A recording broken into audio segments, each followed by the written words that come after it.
بسم الله الرحمن الرحيم ياسين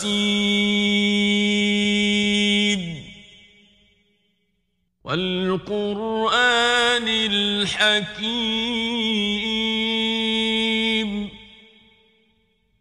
إنك لمن المرسلين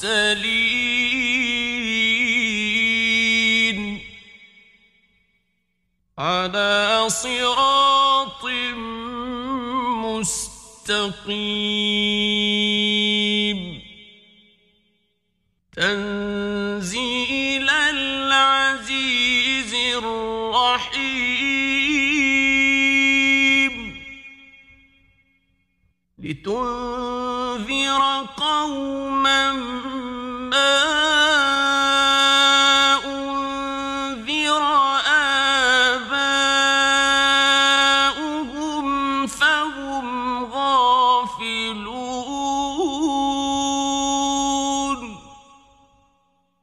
لقد حق القول على أكثرهم فهم لا يؤمنون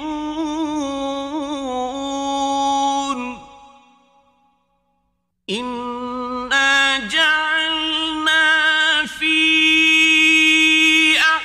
أعناقهم أغلالا فهي إلى الأذقان فهم مقمحون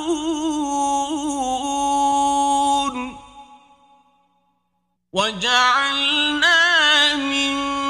بين أيديهم سدا ومن خلفهم سدا فأغشيناهم فهم لا يبصرون وسواء عليهم أأنذرتهم أم لم تنذرهم لا يؤمنون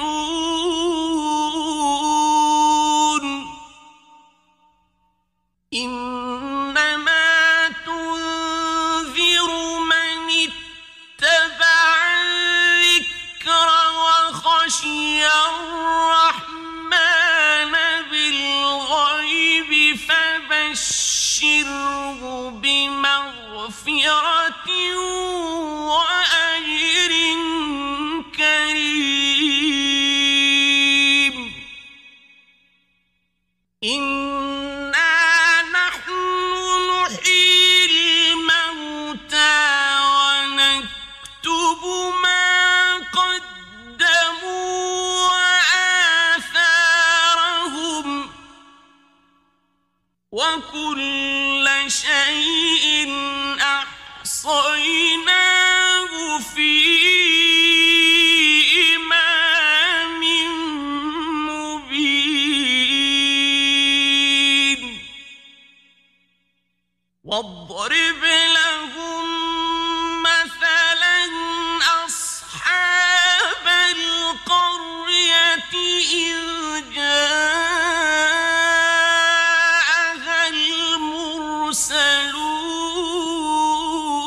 المرسلون إذ أرسلنا إليهم اثنين فكذبوهما فعززنا بثالث فقال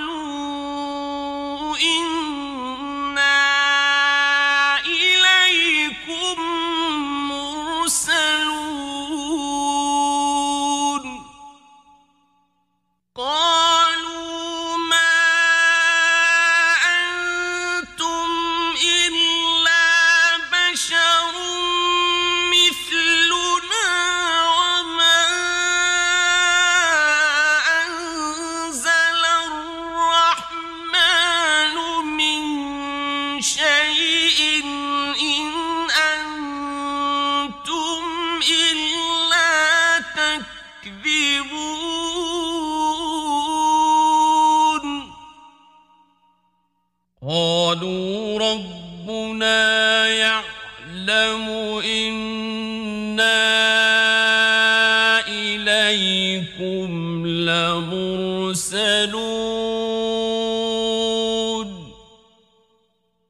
وما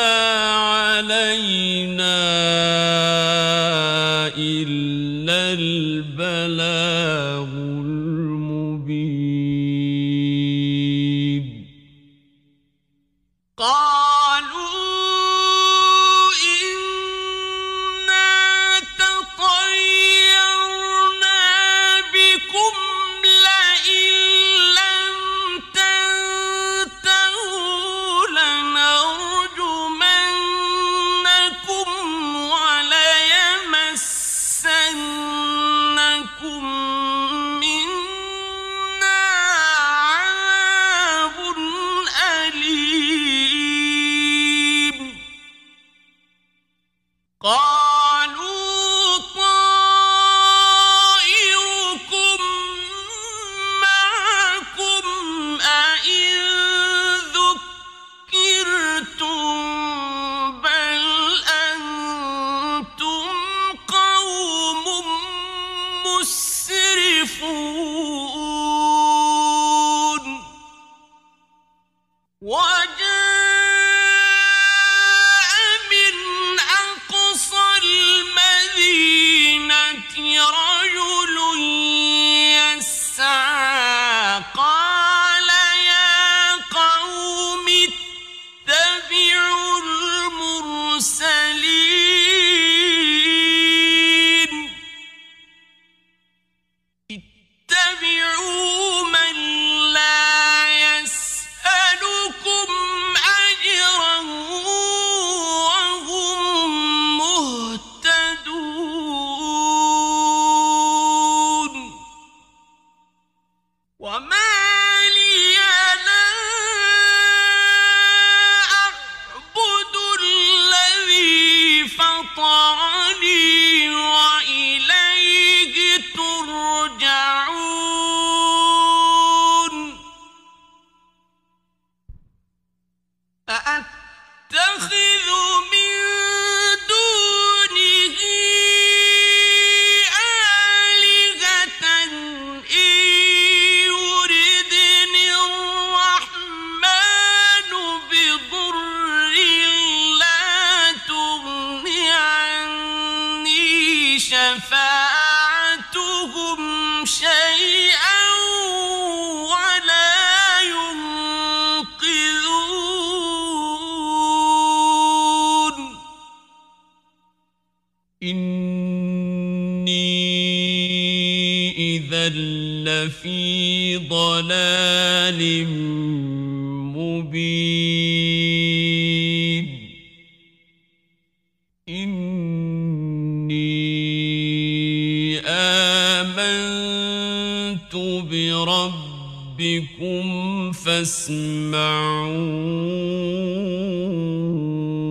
فاسمعون قيل ادخل الجنة قال يا ليت قومي يعلمون بما غفر لي ربي وجعلني من المكرمين وما أنزلنا على قومه من بعده من جند من السماء وما كنا منزلين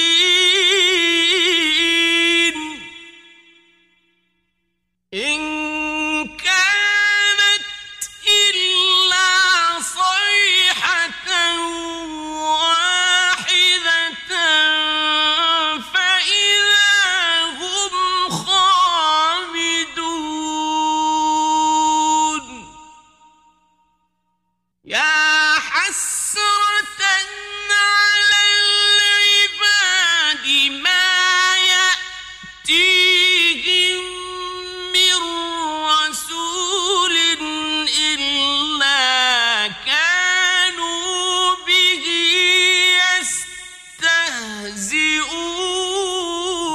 يستهزئون ألم يروا كم أهلكنا قبلهم من القرون أنهم إليهم لا يرجعون وإن كل لما جميع لدينا محضرون وآية لهم الأرض الميتة أحييناها وأخرجنا منها حبا فمنه يأكلون وجعلنا فيها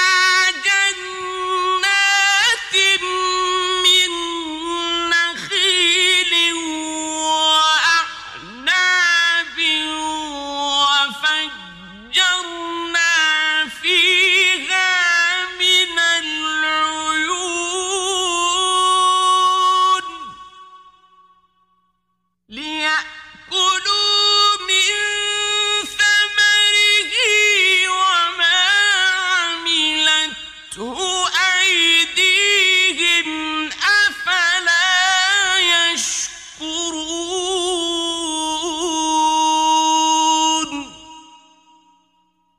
سبحان الذي خلق الأزواج كلها مما تنبت الأرض ومن أنفسهم ومما لا يعلمون وآية لهم الليل نسلخ منه النهار فإذا هم مظلمون والشمس تجري لمستقر لها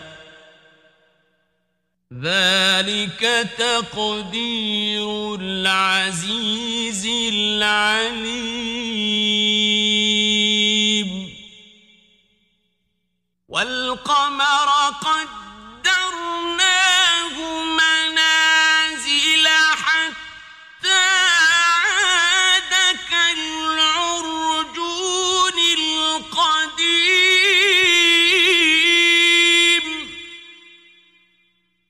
لا الشمس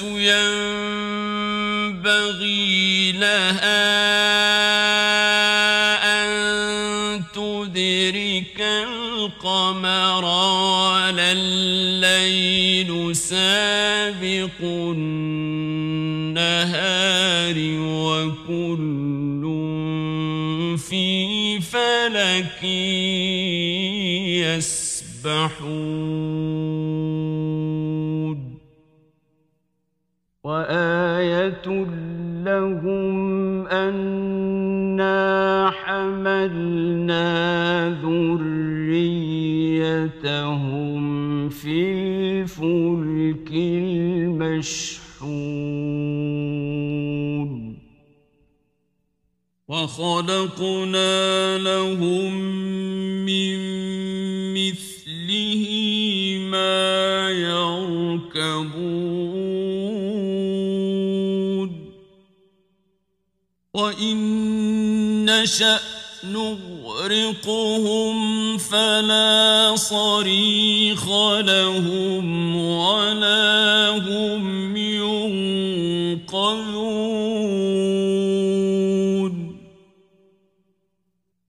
إلا رحمة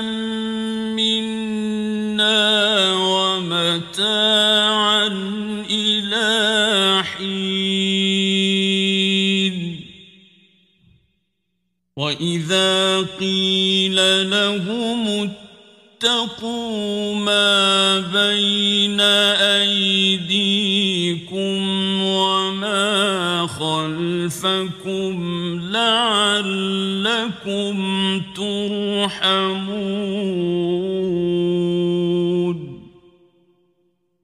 وما تأتيهم من آية من آيات ربهم إلا كانوا عنها معرضين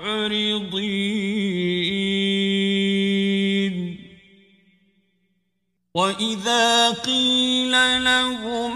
أنفقوا مما رزقكم الله قال الذين كفروا للذين آمنوا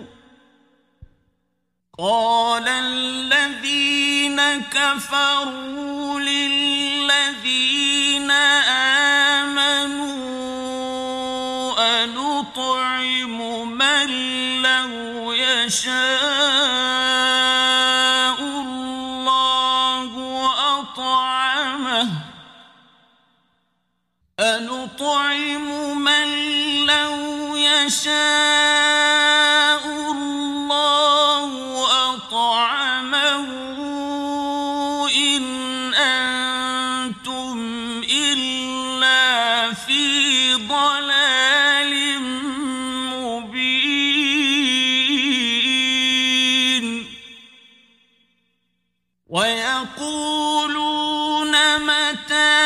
هذا الوعد إن كنتم صادقين ما ينظرون إلا صيحة واحدة تأخذهم وهم يخصمون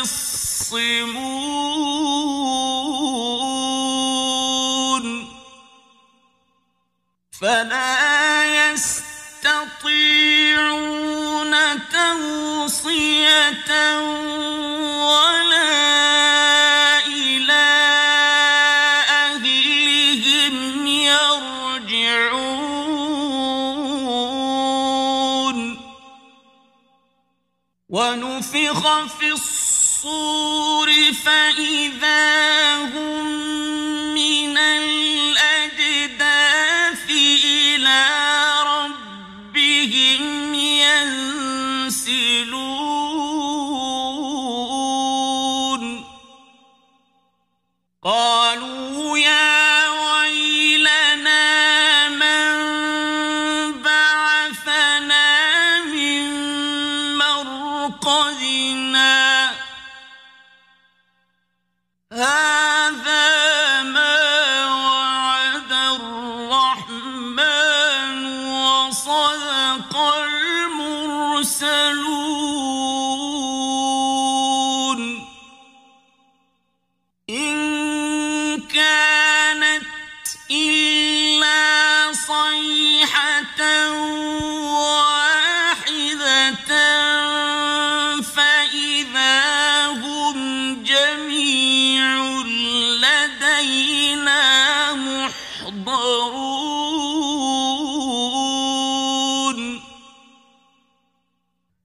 فاليوم لا تظلم نفس شيئا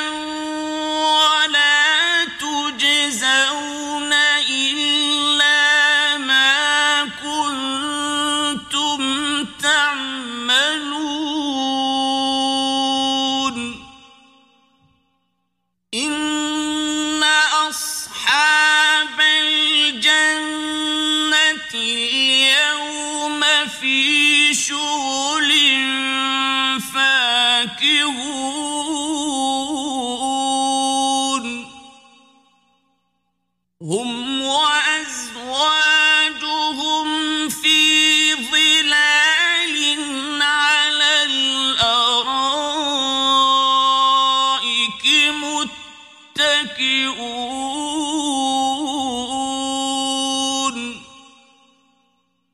لهم فيها فاكهة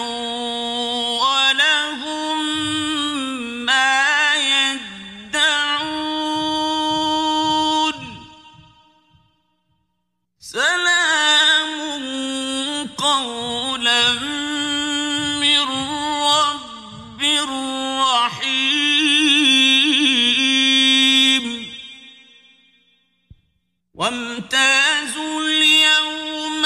أيها المجرمون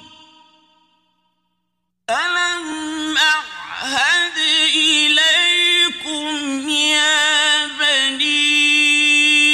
آدم ألا تعبدوا الشيطان إنه لكم عدو مبين وأن اعبدوني هذا صراط مستقيم ولقد أضل منكم جبلا كثيرا أفلم تكونوا تعقلون هذه جهنم التي كنتم توعدون اصلوها اليوم بما كنتم تكفرون اليوم نختم على أفواههم وتكلمنا أيديهم وتشهد أرجلهم بما كانوا يكسبون ولو نشاء لطمسنا على أعينهم فاستبقوا الصراط فأنى يبصرون ولو نشاء لمسخناهم على مكانتهم فما استطاعوا مضيا ولا يرجعون ومن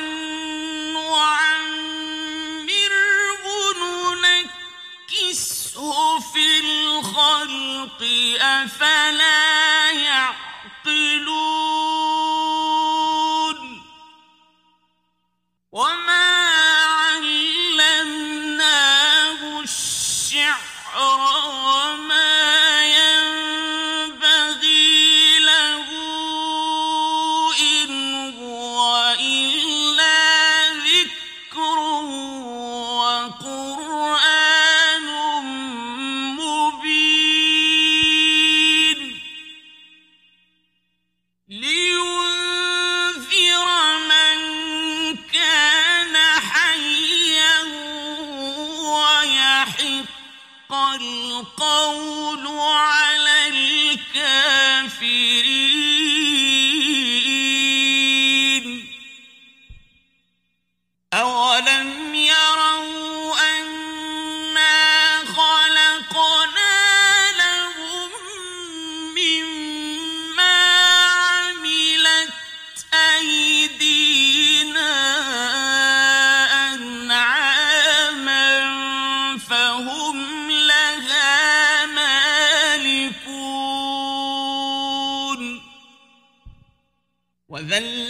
وذللناها لهم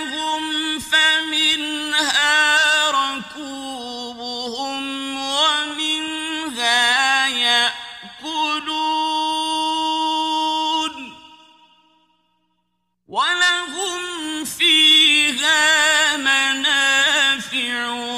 ومشارب أفلا يشكرون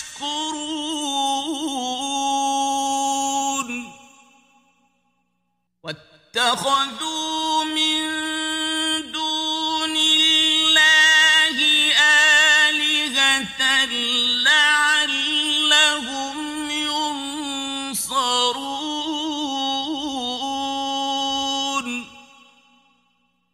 لا يستطيعون نصرهم وهم لهم جند محضرون فلا يحزنك قولهم إنا نعلم ما يسرون وما يعلنون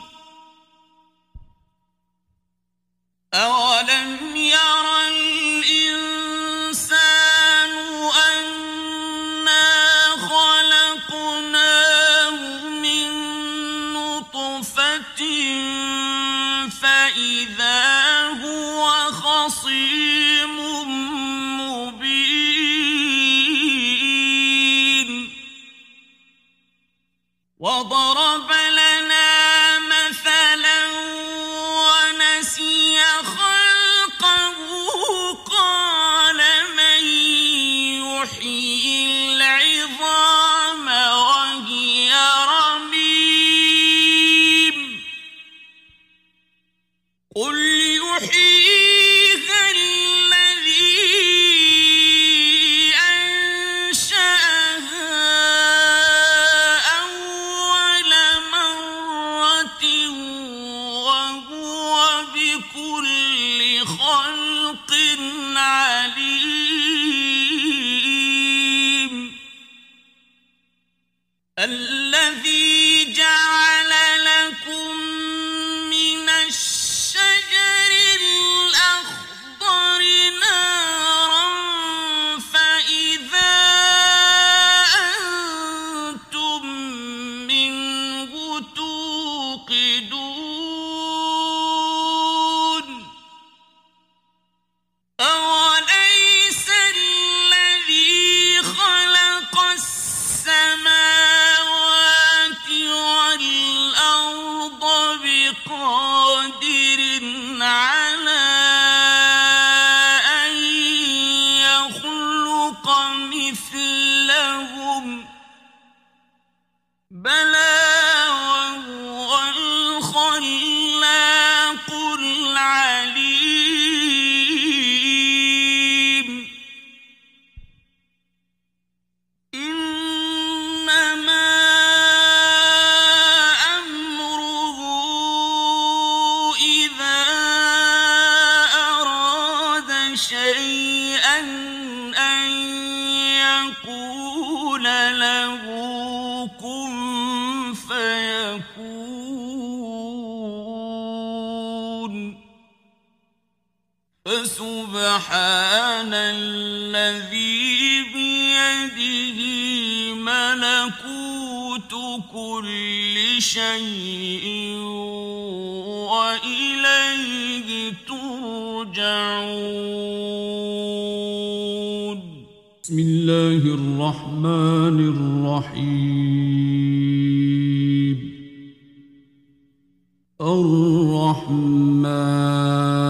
الرحمن علم القرآن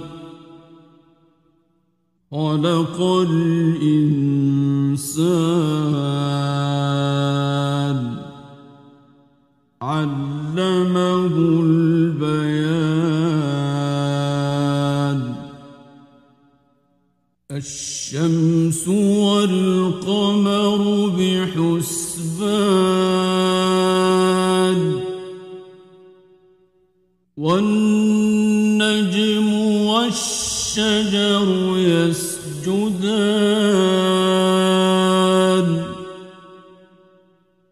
والسماء رفعها ووضع الميزان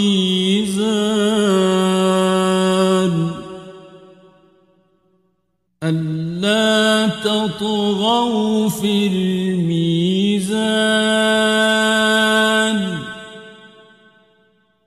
وأقيموا الوزن بالقسط ولا تخسروا الميزان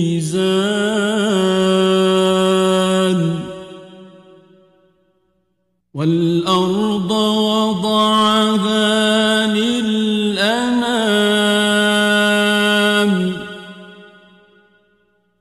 فيها فاكهة والنخل ذات الأكمام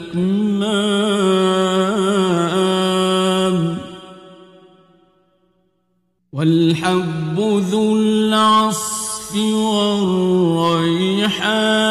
والريحان فبأي آلاء ربكما تكذبان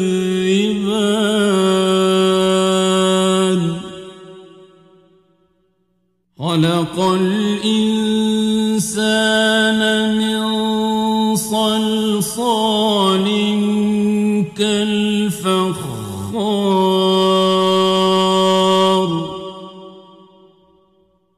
وخلق الجان من مارج من نار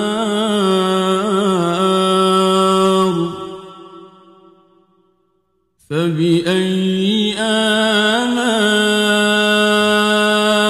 ربكما تكذبان رب المشرقين ورب المغربين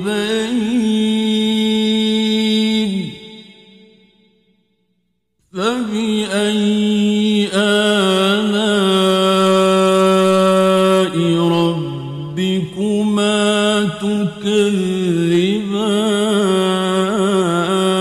تكذبان مرج البحرين يلتقيان بينهما برزخ لا يبغيان فبأي آلاء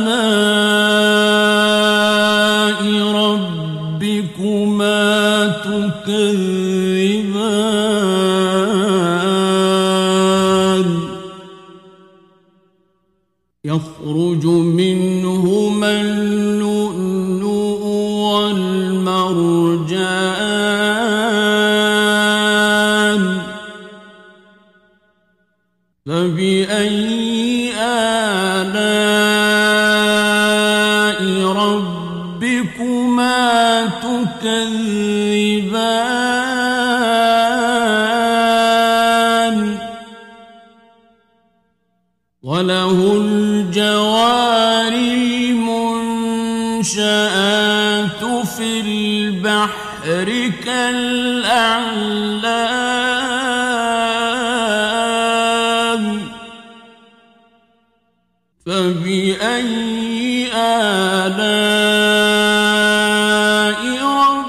ربكما تكذبان كل من عليها فان ويبقى وجه ربك ذو الجلال والإكرام فبأي آلاء ربكما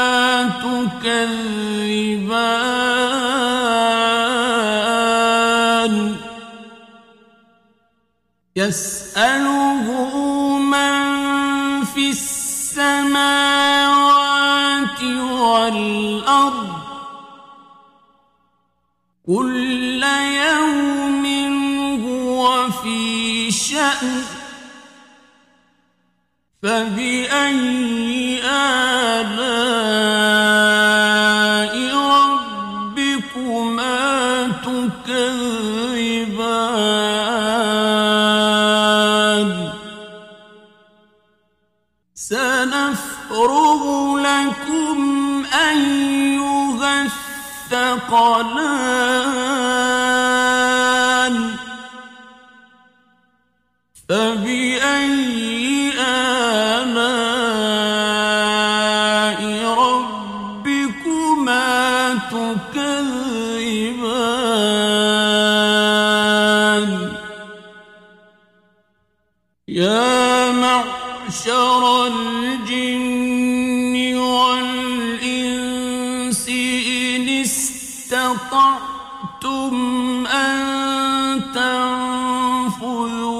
من أقطار السماوات والأرض فانفذوا لا تنفذون إلا بسلطان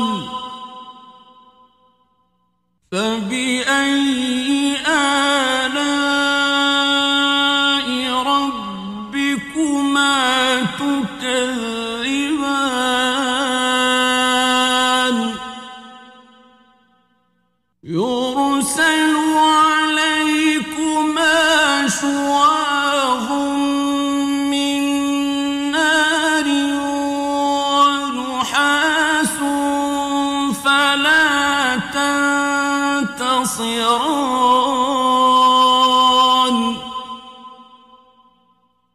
فبأي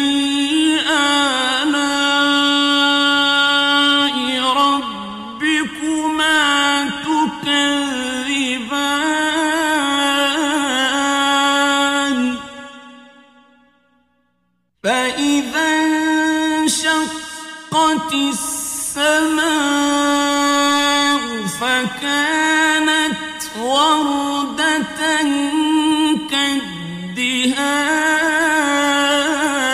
كالدهان فبأي آلاء ربكما تكذبان فيومئذ لا يسأل عن ذنبه إنس ولا جان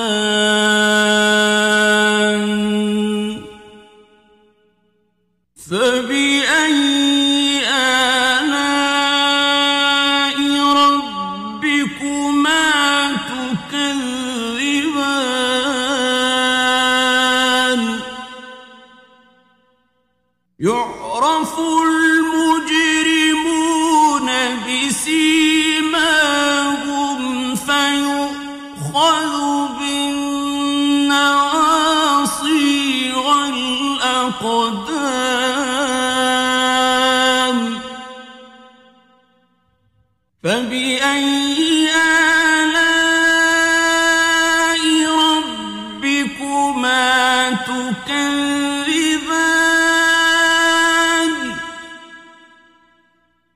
هذه جهنم التي يكذب بها المجرمون يطوفون بينها وبين حميم آن فبأي آلاء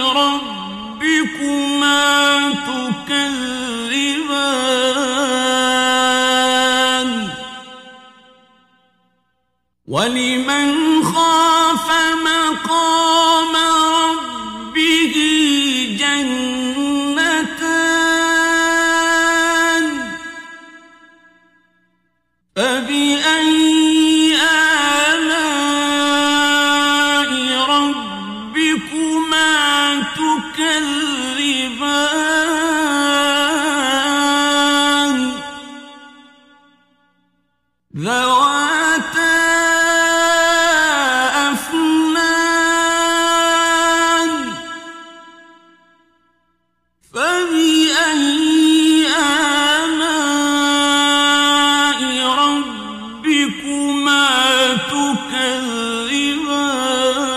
تكذبان فيهما عينان تجريان فبأي آلاء ربكما تكذبان فيهما من كل فاكهة زوجان فبأي آلاء ربكما تكذبان متكئين على فرش بطائنها من استبرق وجنى الجنتين دان فبأي آلاء ربكما تكذبان فيهن قاصرات الطرف لم يطمثهن إنس قبلهم ولا جان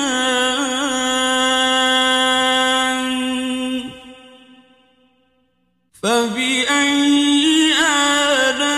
آلاء ربكما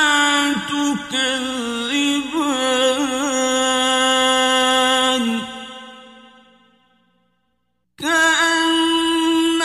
كأنهن الياقوت والمرجان فبأي آلاء ربكما تكذبان هل جزاء الإحسان إلا الإحسان فبأي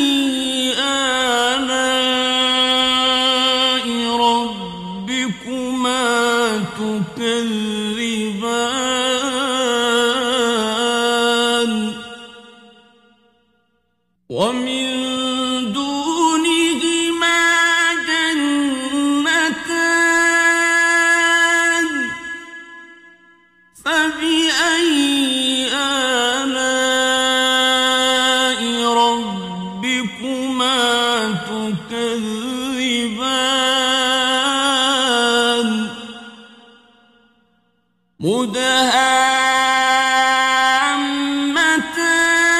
مدهامتان فبأي آلاء ربكما تكذبان فيهما عينان نضاختان فبأي آلاء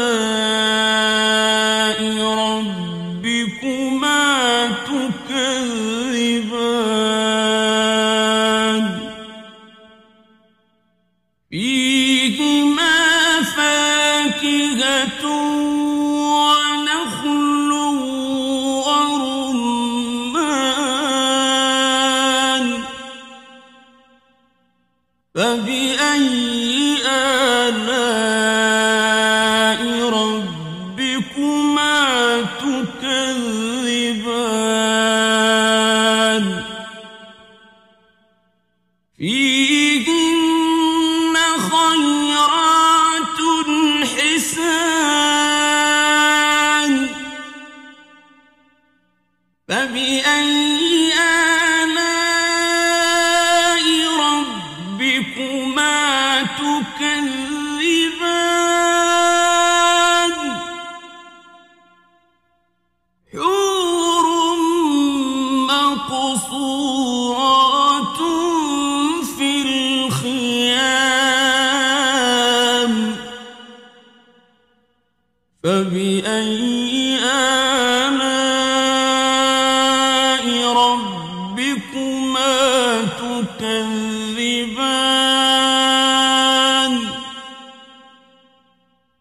لم يطمثهن إنس قبلهم ولا جان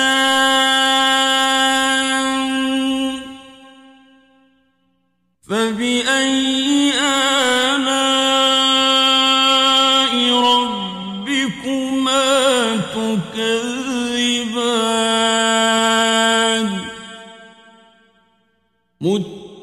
متكئين على رفرف خضر وعبقري حسان فبأي آلاء ربكما تكذبان تبارك اسم ربك ذي الجلال والإكرام بسم الله الرحمن الرحيم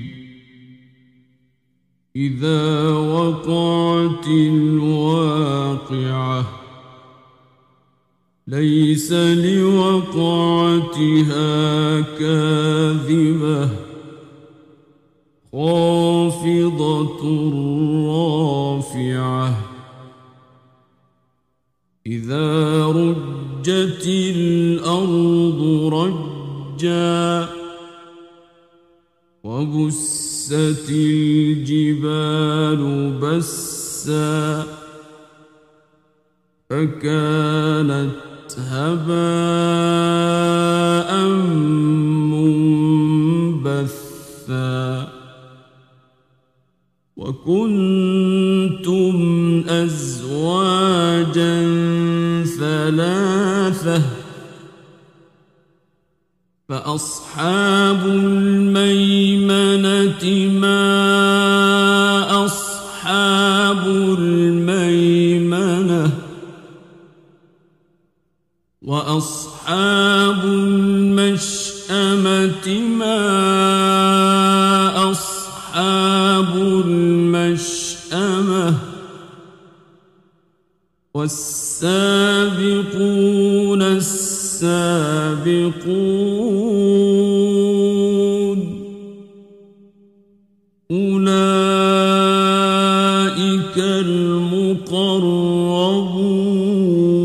المقربون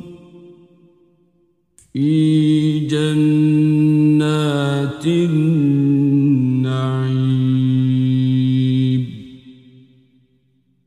ثلة من الأولين وقليل من الآخرين على سرر موضونة متكئين عليها متقابلين يطوف عليهم ولدان مخلدون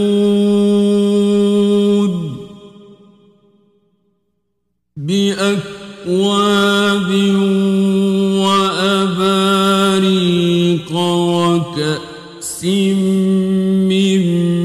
معين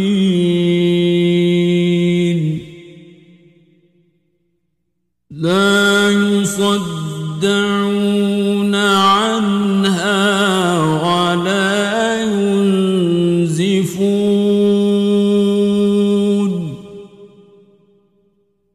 وفاكهة مما يتخيرون ولحم طير مما يشتهون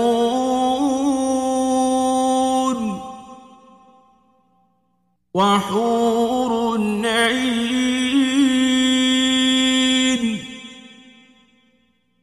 كأمثال اللؤلؤ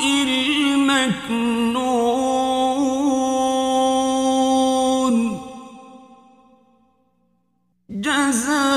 جزاء بما كانوا يعملون لا يسمعون فيها لغوا ولا تأثيما إلا قيلا سلاما سلاما وأصحاب اليمين ما أصحاب اليمين في سدر مخضود وطلح منضود وظل ممدود وماء مسكوب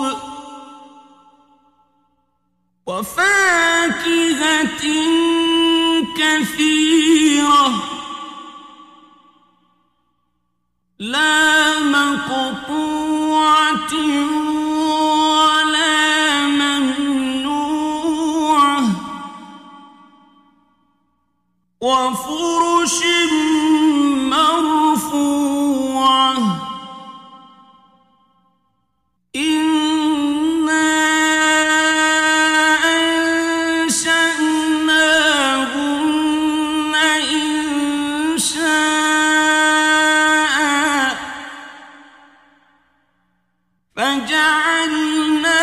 فجعلناهن أبكارا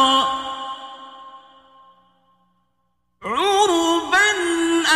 أترابا لأصحاب اليمين ثلة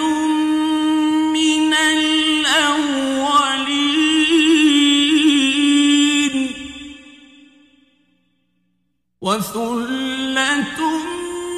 من الآخرين وأصحاب الشمال ما أصحاب الشمال في سموم وحميم وظل من يحموم لا بارد ولا كريم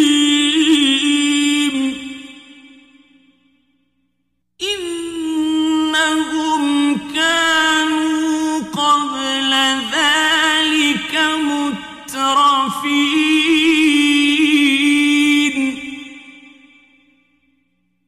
وكانوا يصرون على الحنث العظيم وكانوا يقولون أإذا متنا وكنا ترابا وعظاما أإنا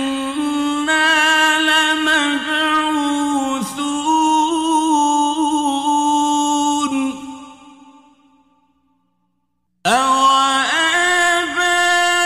أوآباؤنا الأولون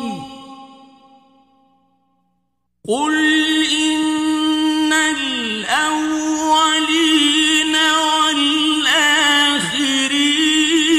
والآخرين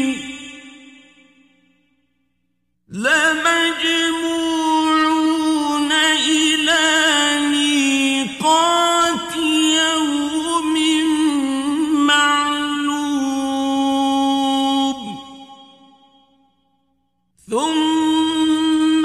إنكم أيها الضالون المكذبون لآكلون من شجر من زقوم فمالئون منها البطون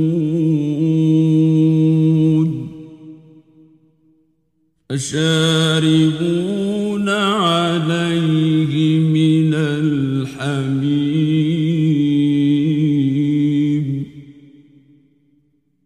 فشاربون شرب الهيم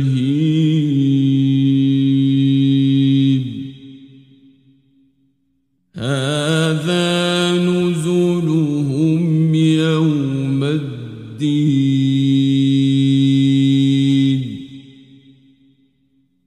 نحن خلقناكم فلولا تصدقون أفرأيتم ما تمنون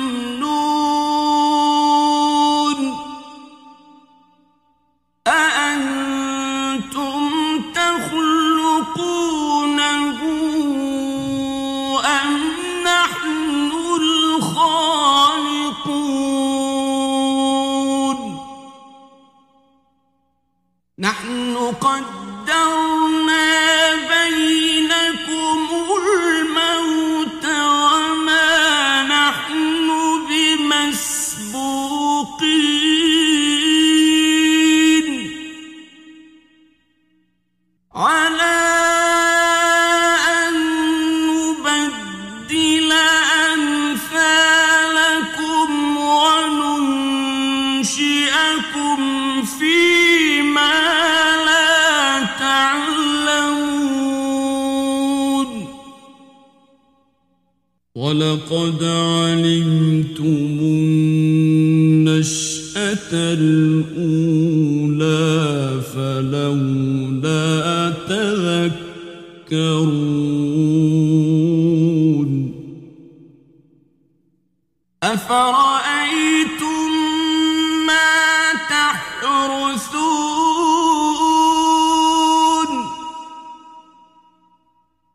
أأنتم تزرعونه أم نحن الزارعون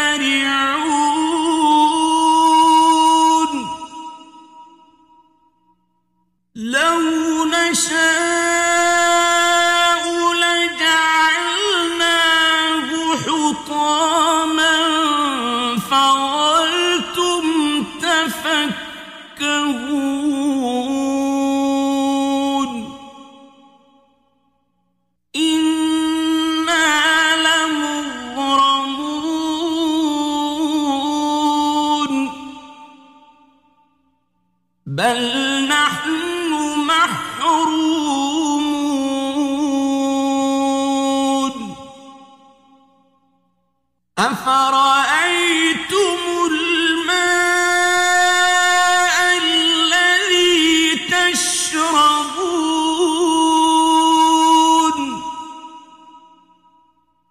أأنتم أنزلتموه من المزن أم نحن المنزلون لو نشاء جعلناه أجاجا فلولا تشكرون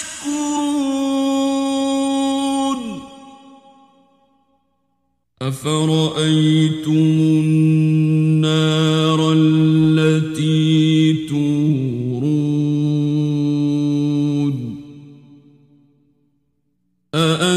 أأنتم أنشأتم شجرتها أم نحن المنشئون نحن جعلناها تذكرة ومتاعا للمقوين فسبح باسم ربك العظيم فلا أقسم بمواقع النجوم وإنه لقسم لو تعلمون عظيم إنه لقرآن كريم في كتاب مكنون لا يمسه إلا المطهرون تنزيل من رب العالمين أفبهذا الحديث أنتم مدهنون وتجعلون رزقكم أنكم تكذبون فلولا إذا بلغت الحلقوم وأنتم حينئذ تنظرون ونحن أقرب إليه منكم ولكن لا تبصرون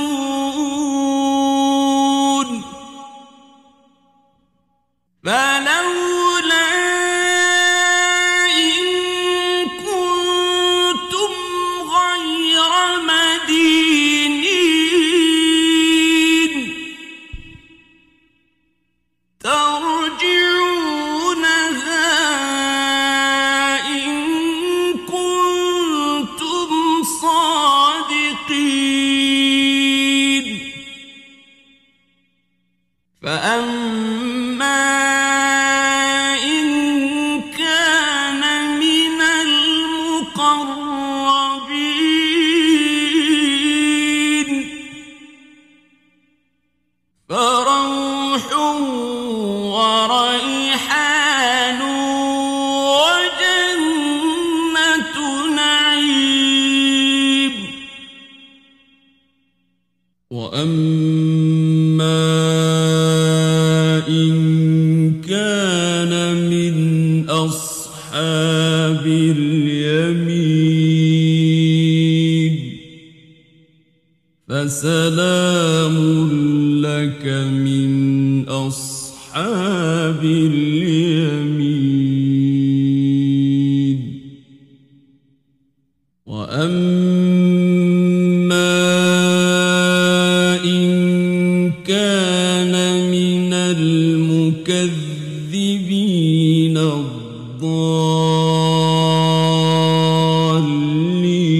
الضالين فنزل من حميم وتصلية جحيم إن هذا لهو حق اليقين فسبح باسم ربك العظيم بسم الله الرحمن الرحيم تبارك الذي بيده الملك وهو على كل شيء قدير الذي خلق الموت والحياة ليبلوكم أيكم أحسن عملا وهو العزيز الغفور الذي خلق سبع سماوات طباقا ما ترى في خلق الرحمن من تفاوت فارجع البصر هل ترى من فطور ثم ارجع البصر كرتين ينقلب إليك البصر خاسئا وهو حسير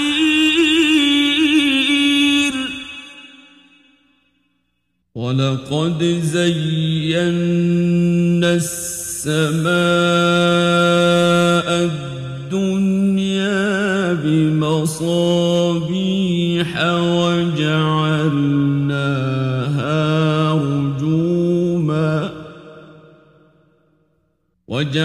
وجعلناها رجوما للشياطين وأعتدنا لهم عذاب السعير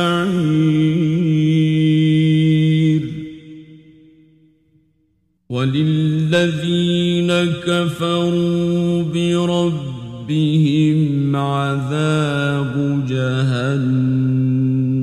وبئس المصير إذا ألقوا فيها سمعوا لها شهيقا وهي تفور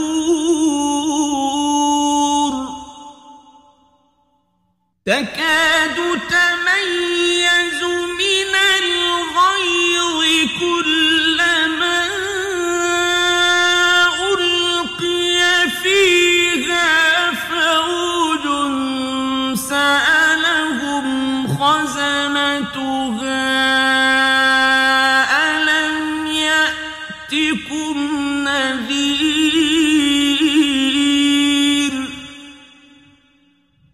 قالوا بلى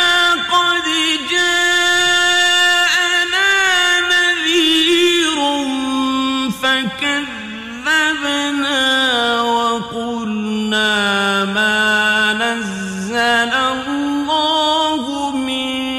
شَيْءٍ إِنْ أَنْتُمْ إِلَّا فِي ضَلَالٍ كَبِيرٍ وَقَالُوا لَوْ كُنَّا نَسْمَعُ أَوْ نَعْقِلُ مَا كُنَّا فِي أَصْحَابِ السَّعِيرِ فَاعْتَرَفُوا بِذَنبِهِمْ فَسُحْقًا لِّأَصْحَابِ السَّعِيرِ إن الذين يخشون ربهم بالغيب لهم مغفرة وأجر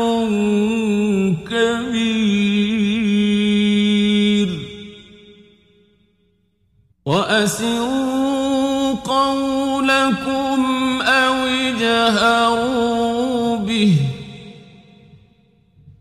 إنه عليم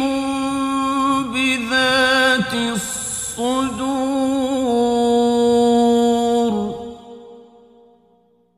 ألا يعلم من خلق وهو اللطيف الخبير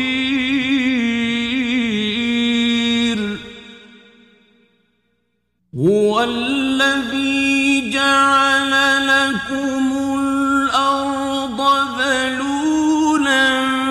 فامشوا في مناكبها وكلوا من رزقه وإليه النشور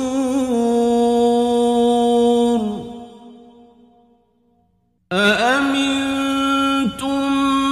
من في السماء أن يخسف بكم الأرض فإذا هي تمور أم أمنتم من في السماء أن يرسل عليكم حاصبا فستعلمون كيف نذير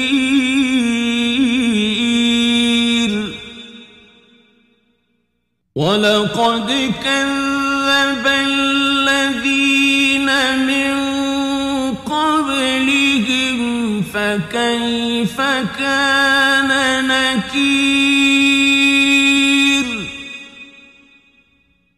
أولم يروا إلى الطير فوقهم صافات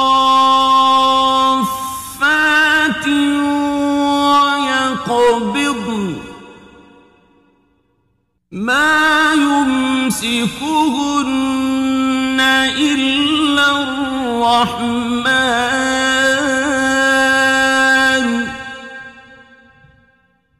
إنه بكل شيء بصير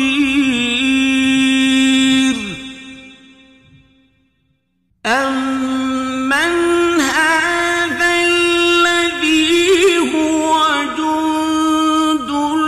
لكم ينصركم من دون الرحمن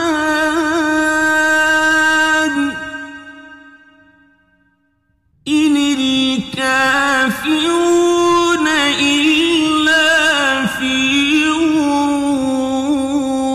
غرور أمن هذا الذي يرزقكم إن أمسك رزقه بل لجوا في عتو ونفور أفمن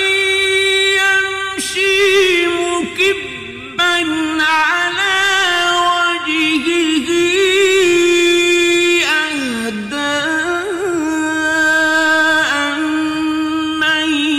يمشي سويا على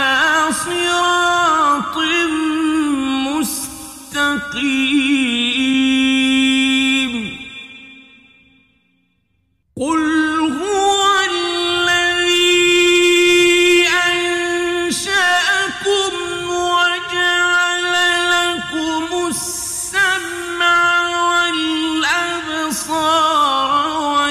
والأفئدة قليلا ما تشكرون قل هو الذي ذرأكم في الأرض وإليه تحشرون ويقولون متى هذا الوعد إن كنتم صادقين قل إنما العلم عند الله وإنما أنا نذير مبين فلما رأوه زلفة سيئت وجوه الذين كفروا وقيل هذا الذي كنتم به تدعون قل أرأيتم إن أهلكني الله ومن معي